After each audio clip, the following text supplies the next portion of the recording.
ஸ்ரீ மகாகுருப்யோ நமஹ. ஹரிஹி ஓம். சதாசிவசமாரம்பாம் சங்கராச்சார்ய மத்யமாம் அஸ்மதாச்சார்ய பர்யந்தாம் வந்தே குரு பரம்பராம். GeM TV நண்பர்களுக்கு எனது வணக்கங்கள்.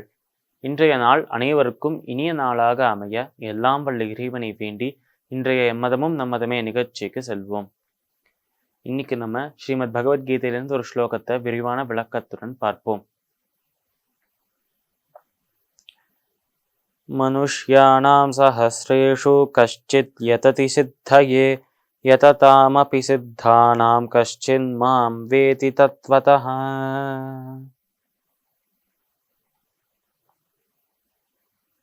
இந்த ஸ்லோகம் ஸ்ரீமத் பகவத்கீதையின் 7வது அத்தியாயமான ஞான விஞ்ஞான யோகத்தின் 3வது ஸ்லோகம்.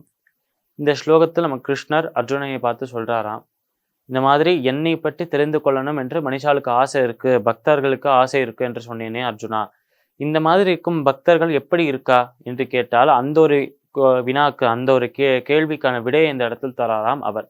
ஆனால் அழகா அவர் ரொம்ப தெளிவாக சொல்ற விஷயம் என்ன என்றால், மனுஷ்யானாம் சஹஸ்ரேஷு கஷ்டித் யததி சித்தயே, அதாவது ஆயிரக்கணக்கான மனிதர்களை எடுத்துக்கொண்டா அந்த 1000 மனிதர்கள்ல யாரோ ஒருத்தர் மட்டும்தான் தன்னுடைய புலன்களை அடக்கி தன்னோட மனதையும் அடக்கி அந்த இறைவனை சென்று அடையணும் என்ற அந்த ஆசை 1000ல் யாரோ ஒருத்தனுக்கு மட்டும்தான் இருக்கு அர்ஜுனா என்று சொல்றார்.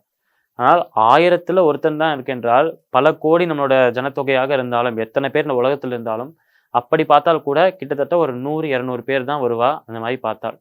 அதனால ஆயிரக்கணக்கான நபர்கள்ல யாரோ ஒருத்தருக்கு மட்டும்தான் அந்த இறைவனின் சிந்தனை, அந்த இறைவன் மேல ஒரு அன்பு, அவர் மேல ஒரு பக்தி வர்றது அர்ஜுனா, உண்மையான பக்தி என்று சொல்றார் கிருஷ்ணன். அதனால உண்மையான பக்தியோட இருக்கும் ஒரு நபர், ஒரு பக்தன் எங்கும் அந்த இறைவனையே காண்கிறார், எதிலும் அந்த இறைவனையே காண்கிறார் என்று சொல்றார் நம்மளோட கிருஷ்ணர். யததாமபி சித்தானாம் கஷ்சின் மாம் வேதி தத்வதஹ. இப்படி பல ஆயிரம் பேர்ல ஆயிரக்கணக்கான நபர்கள்ல யாரோ ஒருத்தருக்கு மனதை அடக்கும் தன்மை இருக்கு அர்ஜுனா.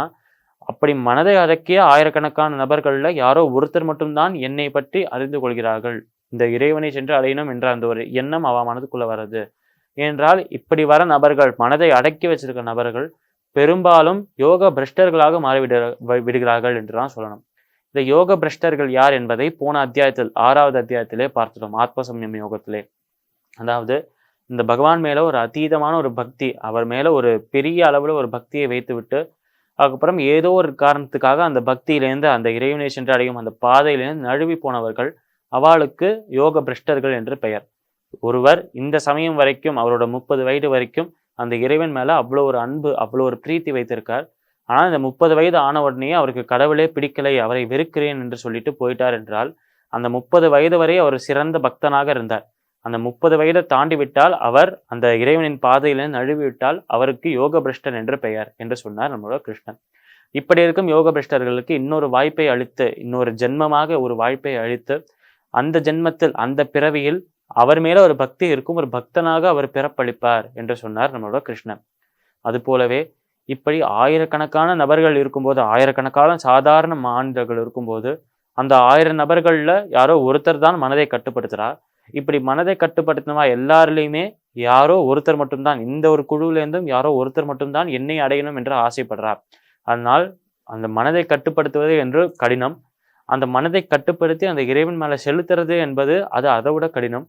ஆனால் அந்த இறைவன் மேல செலுத்திட்டு அதை அவரிடமே தக்க வைப்பது, வேற எந்த விஷயத்திலும் அதை அலைய விடாமல், அலைப்பாய விடாமல் அந்த இறைவனை மட்டுமே சிந்தனை செய்வது, அது அதை விட மிக கடினமான விஷயம் என்று அழகாக உணர்த்தார் நம்மளோட கிருஷ்ணர்.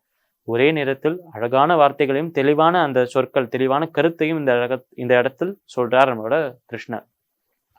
ஸ்ரீமத் பகவத்கீதையின் 7வது அத்தியாயமான ஞான விஞ்ஞான யோகத்தின் 3வது ஸ்லோகத்திற்குண்டான விளக்கம் இதுவே. மீண்டும் நாளை சந்திப்போம். நன்றி, வணக்கம்.